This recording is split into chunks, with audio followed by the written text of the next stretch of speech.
Stop jumping on me. Why are you doing that? Having a bad dog day?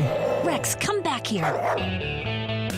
From police dogs to pet dogs, from potty training to pet peeves, #1 best-selling author and 30-year canine trainer Andy Falco knows how to get to the meat of what's eating your dog. This is Falco Canine Dog Talk, the show that helps you and your dog create a relationship of love and respect.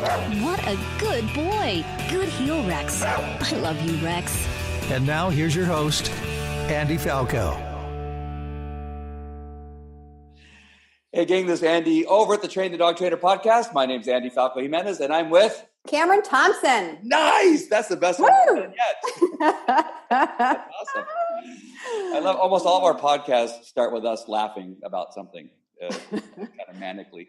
But we have a good topic. As a matter of fact, Cameron and I were just talking about it, and she's going to take the lead on this topic, and she's passionate about this, I know, because I've watched her do a couple of her own Facebook Lives on topics that are very similar to what she's talking about right now, and this is a good one for her.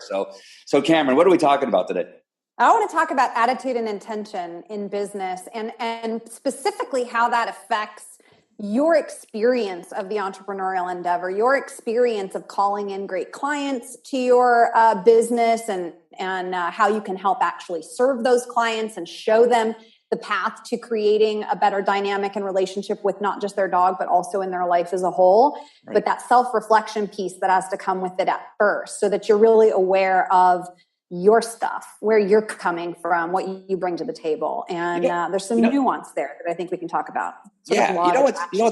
What's funny is that you brought up, though, you put entrepreneur in with dog trainer, and it wasn't, I think, for years that I was a dog trainer. I wasn't an entrepreneur nor a business owner, even though I was getting checks and getting paid, and I made a mess of my QuickBooks fairly early in my life. But I'm glad you said that, because I think that's one big mistake early on. I think that's why I found myself in business trouble.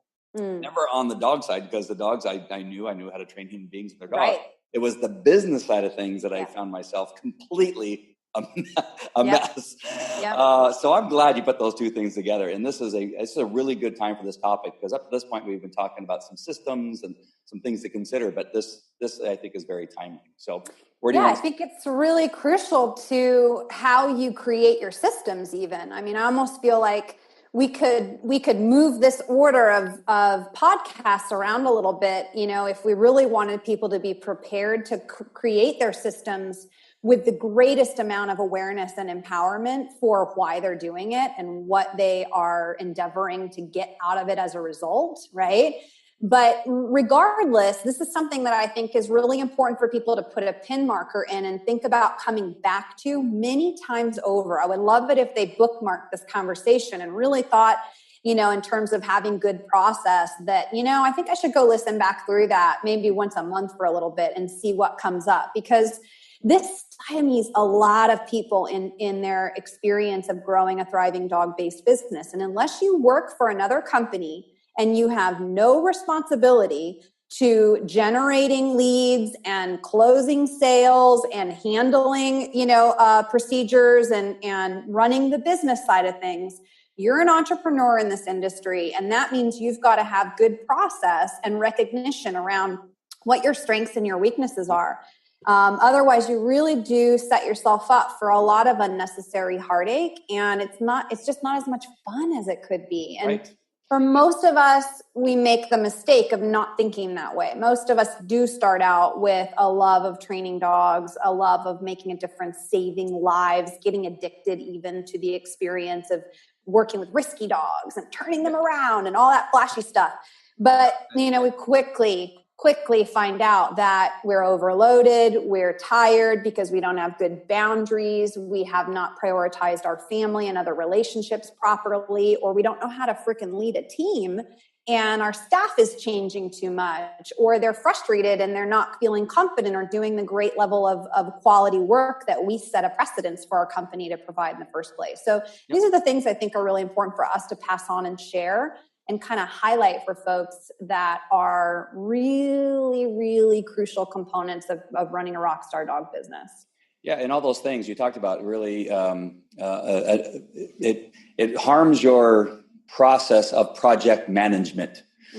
Because each new dog that you bring in is a new project, right? And they're different, and the humans are different, and they have different needs. Yeah. You talked about, I'm not sure if it was on our podcast or on your Facebook Live, where you talked about that you don't want the customer calling you every 10 seconds asking how your dog is, which is funny. I have a funny story about today. But project management, really, I think that's another place I struggled. I'd have so many projects going on and trying to remember where I was and who was involved in what context state, that kind of switching. Stuff. So, yeah. So how do we tackle this big subject? And what do you want to talk about first? What do you want to speak about? Well, I actually kind of want to start with my t-shirt. Okay, so I'm wearing this. I don't normally wear a t-shirt, ladies and gentlemen. Not that I don't wear clothes, but I'm not really a t-shirt fan. Okay, don't get so excited, everybody. Well, now you know why I started videotaping these. That's right. Podcasts. He's like, maybe we could do the video thing, Cam, because sometimes maybe we could. No. Okay, so the reason that I want to start with my t-shirt is because in case you cannot see right now, in case you're just on audio, my shirt says, dogs make me happy, you not so much. And here's where I think we need to start. The fact that when you want to get into the dog industry, if your attitude and intention is one of people are stupid, I love dogs more, you're doomed. Okay. Yes. If you get into this industry with a recognition of it's a relationship that you are interpreting, it is a relationship between a dog and a human that you are stewarding and educating about, and that you need to be equally, if not more, passionate about loving people, caring about people, serving people, appreciating people, because the people are writing your paycheck, by the way, not the dog. If you come from that standpoint, then you can absolutely knock this out of the park and have a phenomenal time. So a lot of times, in this industry, we see trainers that are struggling come in for coaching and mentorship with us, and we start to unpack all the layers of why they're like in Suckville right now and not enjoying the process. And this is stuff that comes up often, frequently, that they're tired of people. People are such a problem for them. People are such a pain in the ass to them. Their customers are so demanding. Their, clients are constantly bothering them. They're not compliant, right? That's a crappy attitude. It's a really, really crappy attitude that will manifest more of the same. Whatever you're focusing on is going to grow, right? I'm always telling my clients, what you focus on grows. What you put your mind to, you're inviting and creating. This is just law of attraction stuff, and it's for real. You'll notice it in your business if you're struggling now and you sit down and really reflect back on how you've been spending your days, waking up and dreading answering messages or looking at your text messages from clients and, you're so frustrated that they're asking you another stupid question. You are at the core of the responsibility for those things happening to you. You've invited it. You've allowed it. You've taught them to engage with you that way, and you can untaught them, right? You can reteach them what is a healthier, more empowering way, more accountable way to interact with you, the interpreter, the prescribing physician, their legal representative for their dog, essentially. That's your job. That's the role that you have. And you've got to care just as much about enrolling the human beings in the equation as you do training the dog itself. So this to me is really important. We can think this stuff is kind of funny and cute and kitschy, right? And we got a good laugh at it, in the beginning. But if your attitude is literally, people suck, so animals, instead, you're not going to find yourself creating a thriving business and really, welcoming people of a high caliber, clients of a high vibe into your business. And you're going to struggle to make the difference for the dogs ultimately. If you can't see that, then we need to go backwards even further and really get you to pattern interrupt, maybe close your business for a couple of weeks and go on a retreat or something so you can infuse a new level of passion around what it is that you're trying to get done here and make sure you're in the right industry. Yeah. So this is something I notice a lot. I don't know, how often you get to see that in your programs and with, students and mentoring. But for me on that business side of folks coming in to unpack where they want their business to grow stronger and have more consistent leads and finances, this is going to be a big stopping point for them. Yeah, it's almost like you're reading out of my manual that I give my employees and my trainers. And I don't remember the exact wording that I have in there, but it's something to the effect that The dog does not write the check nor give you the credit card. It's the human. And so you need to be aware that that's your customer, not the dog. But you also remind me of two things. One is, if we're going to be teaching this concept, which I believe most dog trainers do at a certain level, I know that our level we do, and that is that the dogs have to have rules and boundaries. You do a good service of setting a standard with your customer that you also set up rules and boundaries for them. And it's a really good concept, I think, for they understand that you see how this works, right? You know, by you having the schedule that you need to do these things, here's the homework you need to do and you need to follow through. And you have that same expectation of your client, and they're going to pass on that same expectation on their dog. And it's the circle, I think, that you're setting up a good example of what that looks like and why it needs to happen in order for them to follow the same thing. So if you're kind of loosey-goosey with, well, you know, just kind of do that whenever you want, and you know, you don't have to be that consistent. Just kind of, if you're like that, then that message isn't going to be passed on in a way that you really want it to be heard. Especially when you're being so strong. If you just saw by chance any of my last Facebook Lives, it has to do with that kind of thing, that you need to have. A dog needs a leader. A dog needs somebody that expects has high expectations for them, and you have these rules and boundaries. I think are really, really important. And then on the other side, the second part of this is that when somebody comes to you for your expertise and for your knowledge, you need to be professional enough to also have those types of things in place. You are more professional when you have expectations and you have rules and boundaries as to when they can call you, when your time is valuable, and when, and we just talked about this. I let a couple of my classes go a little bit long today, but it was because of me talking too long. But letting them know, and I'm going to actually get to the part which I said I'll refer to later, where I say you can give us a call, but we're not available 24 hours a day. And I forgot exactly again the wording I sent them or said to them today. But Aldo and I left this home from a home visit with a dog, and I didn't get out of their block before my phone rang and said, "Okay, I was just wondering."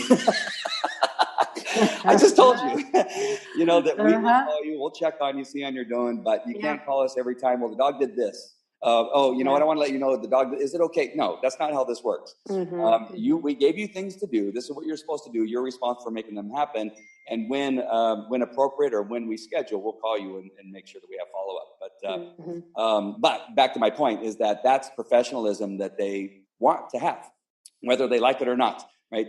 They don't want to go to some loosey-goosey, fly by the seat of their pants type of company. They want somebody that represents something professional, I believe. Yeah, I mean, and this really is about your attitude toward yourself, your worthiness and valuation of yourself, that you have the right to set those standards and implement those boundaries. It comes back to, your attitude as far as how you look at the opportunity and the invitation that's in front of you when you're confronted with situations like that. So what oftentimes happens is you get that text message, right? Or you get that nagging call, or that needy person is emailing for the 10th time. And what I'll see trainers who are not in good process do is they will blame, they will react, they will argue and articulate that is something wrong with that individual. What I'm proposing and really, really a staunch advocate for is that instead you take 100% responsibility and you really look at your attitude in that moment and recognize they are exploring the boundaries here. It's up to me. It's an invitation for me to hold them in their power to problem solve this without me. It's up to me to set an intention that I have these boundaries around my business, that this is how you work with me. This is how you treat me. It doesn't ever have to come to, oh my God, they're so obnoxious, or they're so disrespectful, or they're so daft. I mean, people are, don't get me wrong. There's some crazy stuff going on out there in humanity. However, it doesn't serve you as an entrepreneur, especially in this industry around a very emotional topic such as pets, right? It doesn't serve you to come from that place attitudinally. It only invites more struggle in your interaction, your relationship with that client. And so, your intention, if it's one of, I want to help as many people as I can with this information, therefore I have to be responsible to be really diligent about my schedule, to be really diligent about my boundaries and teaching people how to treat me and teaching them how to learn. Even some of them really don't know how to learn, that there's a process, right, of letting things simmer and searching and seeking information on your own. It's like, let me Google that for you. There's these moments where you run into the fact that some people just really don't have the tools. You don't have to have an attitude of resentment about it. That's only going to get in your way and create more of the same. Instead, you can have an attitude of, hey, man, they just maybe really don't have the tools and haven't been taught how to life a little bit here. So I'm going to show them. This is what you do when you have a question. This is what you do when you need to refer back or find more information.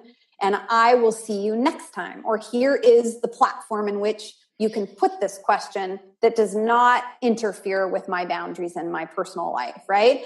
So really, really wanting folks to pay attention, to their attitude and intention around why are you in this industry in the first place? If you've got an issue with people and you think you're going to avoid people by training dogs, you're wrong.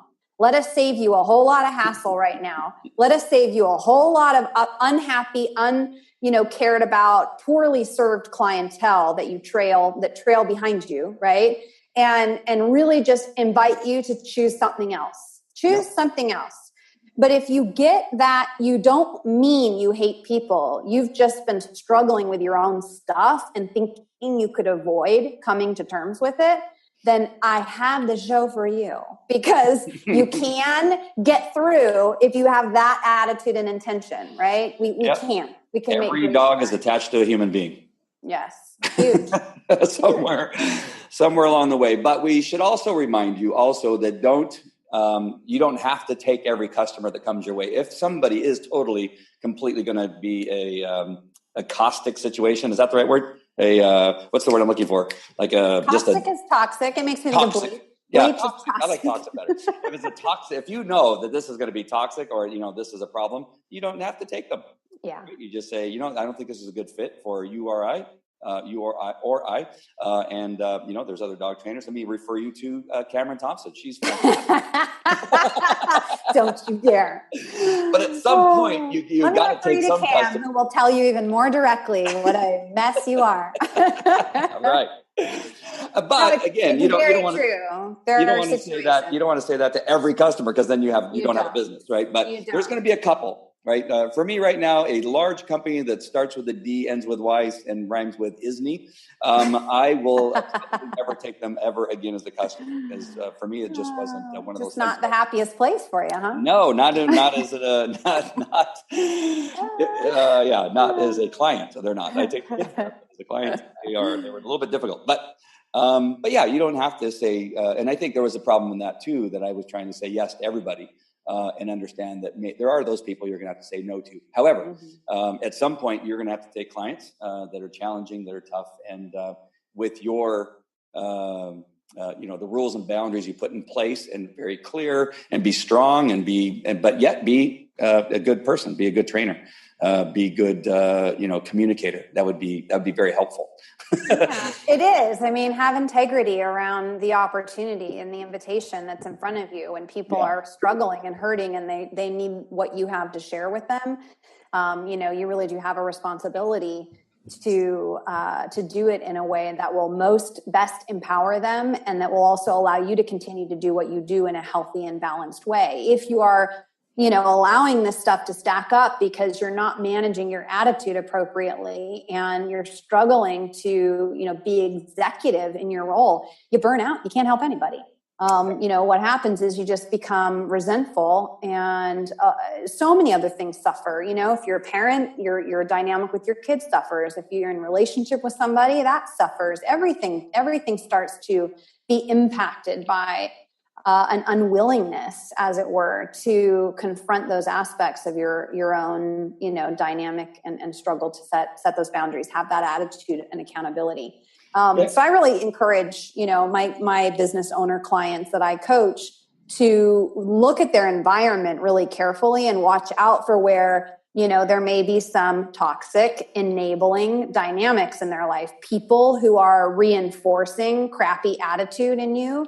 If you're hanging out in the trainer community with other trainers who don't like people, that's going to be a continued issue for you. That's going to be keeping you in that same nasty, place where you're inviting more of the same. You've got to get ruthless in your editing, in my opinion, of your influences and your accountability if you want to change your attitude. I think the subject that we're talking about is a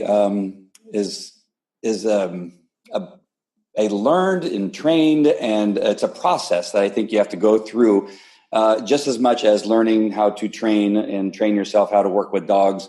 It's very similar, and I think that you should also, as I encourage people to journal, their processes of each dog that they have, and write down what worked, what didn't work, what tools work, that food motivated or compulsion motivated, whatever it is. As much as you keep a journal about those things, I think it's just important to do that with the customers you have and talk about those things. Because what makes me think about it, I do a lot of group training where there's multiple people on a field with other dogs, and I have things that I do individually. And I can think of times where I've chosen to call somebody out in a group environment because I thought that that's what would motivate them the best. And you have to be careful, right? You can't do that with everybody. And I think it's a skill that you learn, and you have to train, and you have to practice. That there's times where I know that if I call this person out because of the way that, and more often it's men, and this isn't a sexist thing, but more often it's men who they always want to show their best face in a group. They want to be looked at as strong and powerful. And when you call them out, sometimes it motivates them to get better and be stronger. And so I've learned when I can do that. I've also learned when I need to take somebody away and talk to them privately, because if I did that to this other type of personality, they would be destroyed and I would never see them again. And these are things I've learned I think I've had the advantage of being a police officer for many years and a detective. But these are skills that you have to know what is it that's going to motivate that person to be better with their dog, and how you can speak to them. I've had people cry under the smallest, tiniest things. I've had people, get angry. I've had people say F you and throw down their leash and walk out. But I've learned over a period of time how to manage these different types of personality. That's the point I'm getting to, is that you're going to be dealing with a lot of different people, and you're not going to handle them all the same. Kind of like with dogs, you're not going to handle every dog situation the same. Do you find that in yours, or am I overthinking it for some people? Should they just have this flat personality? That was a really long question. No, it's good. I mean, you're talking about behavioral psychology, and you're talking about how it matches up with the very thing that I'm wanting us to convey, which is, your attitude and intention adjust with your self-awareness. As you grow and do the work of looking at what it is that you bring to the table, hopefully you gain a lot of humility, that you're not perfect yourself, that you have your own set of struggles and difficulties, that you have your own areas of weakness and, an inability to maintain good boundaries or consistency at something that you've been trying to accomplish and you haven't yet, right? Hopefully you come to the table with a certain amount of humility and the right amount of empathy, not to lead with it, but to be able to see someone where they're at and understand why they're struggling. Those things, that attitude, that intention, combined with an awareness and a training and an effort to learn about behavioral psychology, that, in my opinion, is what allows you to make executive decisions about how and when to convey certain pieces of feedback, accountability, confrontation in a way that is best received by the recipient. So, this is a big piece of it, though. If you are trying to just blast through life telling everyone everything they're doing wrong, you're going to struggle. There are going to be a lot of people who are not going to be able to hear you in those moments, and they're going to just outright reject something that they probably really do need to know. But your attitude, your intention, those defenses that are coming along with it, or, that deflecting that might be present still, is going to get in the way of enrolling them into the information they really probably need to hear.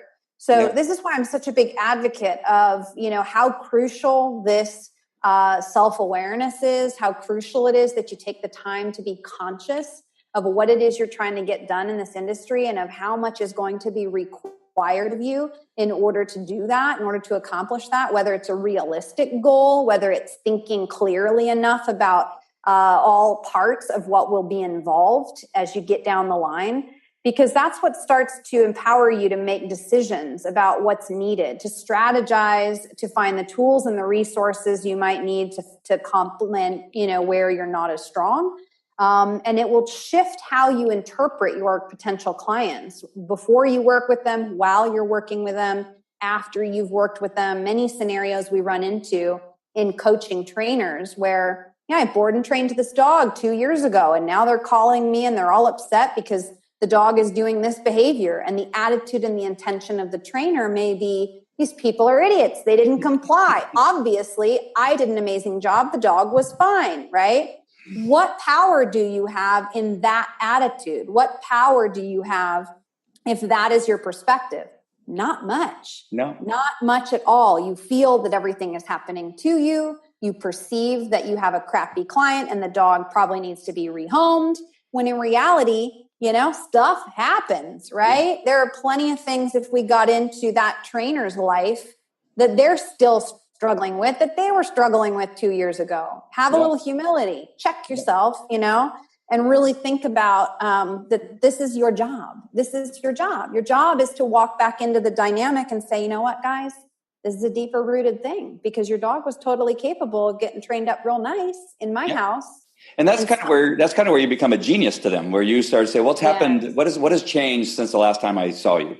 Maybe divorce, maybe a death in the family, maybe they've moved. Right? Somebody lost a job or a baby came along. Yeah. And now you become the genius because they go, I didn't think about that. Well, let's talk about how it's changed the dynamics between you and your dog. And then from a completely different perspective, gives you brand new speaking points, puts you in another position of the hierarchy, with them, that now you're, oh my gosh, they're so good. I never would have thought that me having a child would have changed my relationship with my dog. And to us, it's so obvious, right? But to them, they're going, oh my gosh, that is so good. And I've had that kind of attitude, that I've come up with something that they'd never even thought of in a million years. And then once you fixed it, now you have referrals, right? They tell their friend, or they tell somebody else. They get on Facebook Live and they tell somebody about it. And next thing you know, you have 5 more customers, because you checked your attitude, like you just talked about, and looked at it from the perspective of they need help. And that's why I'm here. That's my job, is to help them with their dog. One of the things you were talking about, I'm not sure if this is going to be completely out of place, but when you were talking about understanding the psychology of people, your audio cut out for me for just a second. Is it back now? How about now? Yeah. How about you are muted now? Press Command Shift. Command Shift what? How about now? You're more clear now. Yeah, but it was really, really choppy garbly for a sec there. Let's see if we don't get told me better stretch. Told me hit Command Shift. Okay. So going back to the understanding psychology and really looking at that as part of your your learning. I mean your intention. Yeah. As you become a good dog trainer, you also need to become a good human trainer. Look at human psychology, really study that, learn all the different personalities that are on the spectrum and that type of thing. But another thing is that I found myself over the years, I've become a master at reading body language in people, not just in dogs, but at people. And sometimes I can answer a question that they have on their head that I know they're thinking based on their body language. Like, an easy one is when they roll their eyes, right? I know you're thinking that you are not going to be able to do this, or what I'm telling you is hard on you. And they go, oh, how'd you know that, right? So that's an easy one. But again, the way that people, slouch or put their hands on their hips or do stuff, become a master at reading body language, and you'll be able to anticipate the questions that they're thinking. And so I think that, speaks again, understanding the psychology of people just a little bit. Mm-hmm. Oh. Hopefully our audio won't be compromised, because I definitely am getting some major interference on my end here and there. So I'm really hoping for our listeners' sake that we won't have any complication there. It seems like it's probably net related, but hard to say here. All right. Well, I have to necessarily make any edits, but yours sound fine on this end. So go ahead and go on to what's next on your agenda of things you want to talk about.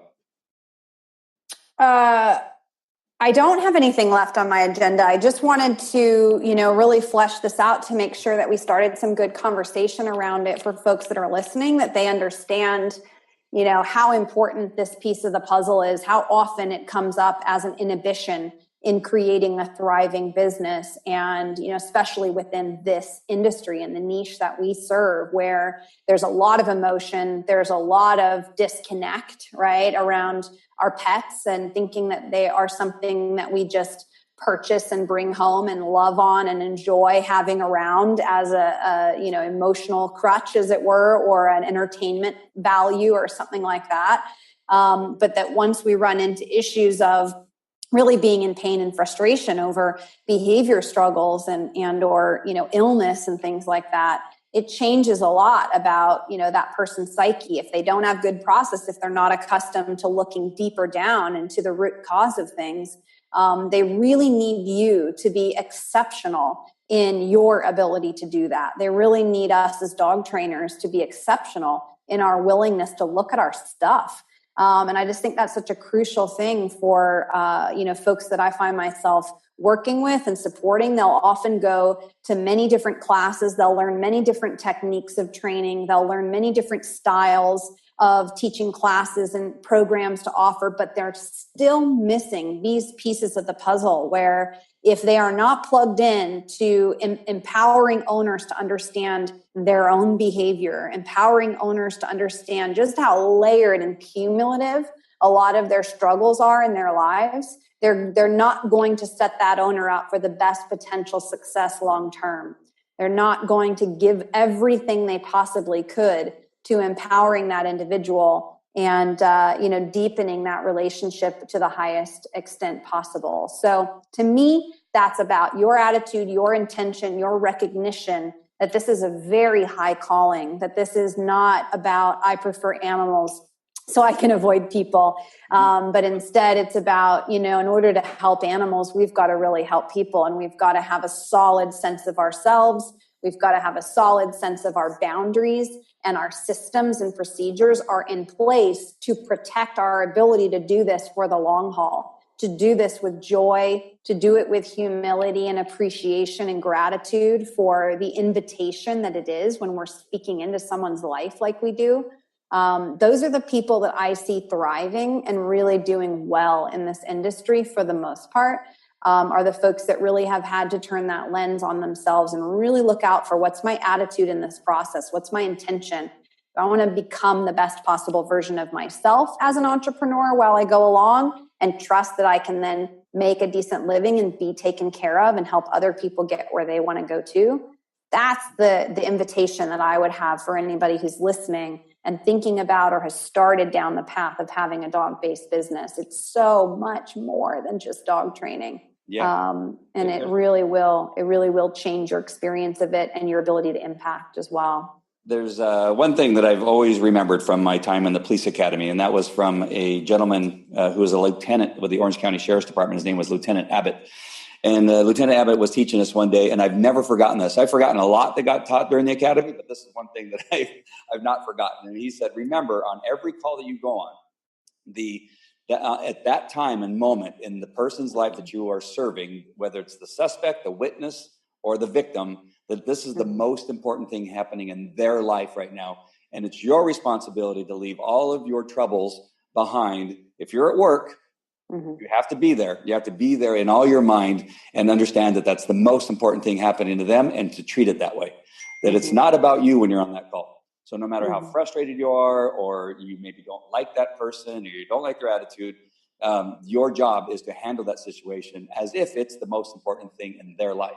And so that's carried me over into the business too, so that when I'm working with somebody and their dog, that they're there probably because this dog is at its last leg, either with them as a family member, or they got kicked out of some other dog training program, or it's possible this dog may be euthanized. And so that's really important to them. And so this moment in time that you're with them is one of the most important times in their life, and that you put yourself in this position to be there with them. And you need to look at that as that high of a level and high of a priority in your business. And then the other thing is I remind our handlers and our trainers that they got into this business because they had a passion for it. This is one of those businesses you get into it because you love it. And that's all you've thought about doing probably since you were a little kid. And to remember that, and that you have an opportunity to change somebody's life, to change a dog's life. And so no matter what's going on in your life, that maybe this is the time that you can get away from all those things that are happening to you, the pain that you may have in your back or your shoulder, or the disease or the cancer that you might be having that you're fighting, that this is an opportunity for you to get away from all that and really kind of just enjoy yourself and helping somebody with their dog, and to kind of use it as therapy, and to look at it that, I'm here, I'm gonna forget what's going on in my life, the divorce or whatever, and then use this as, I'm gonna be a little bit selfish, I'm gonna look at this and just focus on it and get away from the troubles that I have going on in my life. And so if you can look at it as the most important thing in their life, or an opportunity to get away from those things that are, happening to you, and just focused and be present. Being present is huge. There's nothing worse than talking to somebody and you can tell they're not even there, right? I've had to work with some, back to my police years, I've had to work with some lieutenants and captains where I'd be trying to talk to them about something and they didn't hear a word I said. And I hated that. So be present and be listening, be aware of what's going on at that time and day. And so those are my two things that I try to remind all the people that work for me. Excellent. Yeah, they're great points, and hopefully this will inspire a little bit of introspection for folks that are listening, and wanting to really create something exceptional and extraordinary in their experience of being an entrepreneur, being a dog trainer, running a dog-based business. That is what we want to see, I think, shift in our industry in general. There's a lot of great about it. There's also been a lot of struggle for people who I think missed these elements over the years and dove in without recognition for how much their business experience would reflect their personal attitude and intention and personal growth, and really empower them to realize how interconnected those systems are, that one will not exceed the other. It's not going to be until you effort and have a good intention around understanding people on a deeper level and caring about what you can share with them about your own process and journey, that you really explode your business. So this is an important one. Yep. And try doing a podcast or a Facebook Live with the internet that's not cooperating with it, right? And but I'm thinking about that because, we could get mad and angry, but that's out of our control, right? It's all Al Gore's fault. He's created the internet. And so it's those things that happen. Like there's a lot going on. I know, I'll just stick to myself. There's a lot going on in my life with the divorce, and that's why I brought up divorce and kind of laughed. I'm going through a custody thing right now, but I love these moments where I could spend with Cameron and talking, and then it would take sometimes, for some people, just this little thing with the internet to go down, and then a lot of times you just lose it. They blow. Yep. But again, I love dog training. I love helping people with their dogs. I love doing these podcasts. I love spending time with Cameron. So I choose to focus on that. If it doesn't work out where this podcast can actually be published, then the good news is I get to spend more time with Cameron and do it again. Is the glass half full or the glass half empty? That's right. And so you just got to understand that this is life. Yeah, you learn that attitude. You learn over time. It just either it wasn't meant to be, or we're being saved from something. You start to recognize there's a whole choice around how you look at the experiences, the events in your life. Canfield, Jack Canfield talks about this whole equation, E plus R equals O. You have events that happen to you all the time. The response is up to you, and your response impacts the outcome. So pay attention to how you respond to the events in your life. If you don't like the outcome you're experiencing, you can change it. It's entirely within your ability to change your response. Everything from internet to traffic to getting an email, a text message, a client struggling with compliance, dog crapping in their crate, whatever it might be, your choice, how you respond to that event, and you can 100% start to shift these outcomes in your favor to where you want them to be. If it's not working for you now, then you're going to just need to make some changes in your attitude and intention. It's really that simple. You made me think about the dogs that, have diarrhea in their kennel, and it's everywhere, right? And you have to get, the joys. You have to approach at some point.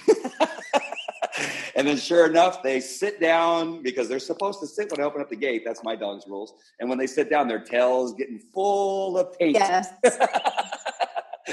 And then they stand up and then. Yeah. So here's the thing. Next Next episode will be about growing your team. See, I have people who do that part of the equation now. Thank God. Thank you, Kai. Thank you, Carrie Ann. Thank you to my current intern, Hope. I have people who handle the paint smears 99.9% of the time. And man, is that the best thing ever. When you grow a team, it's a game changer for sure. All right. So we'll tackle that one next because I know we're out of time for today. Yeah, and plus the internet goblins are kicking our ass today. All right, so awesome, Cameron. That's a great subject, and I would love if this podcast doesn't work out for some reason, I want to come back and do it again because I think it's important. There we go. As you freeze up. All right, we'll talk to you later. Thanks, guys. Did I with my shoulders up? Okay, let's see if I can have a little evidence of no, this isn't gonna work. Oh. Come on. I can't believe your shirt is black. It's purple. It's black. It is not black. All right, goodbye. Black. Thanks for listening to Falco Canine Dog Talk, the show that helps you and your dog create a relationship of love and respect. If you like what you just heard, we hope you'll pass along our web address at www.falcocanineacademy.com and like our Facebook page at facebook.com/Falco Canine Academy. Follow us on twitter.com/Falco Canine Academy and subscribe to our YouTube channel at youtube.com/Falco143. And remember, this is a production of Falco Enterprises Incorporated. All rights reserved.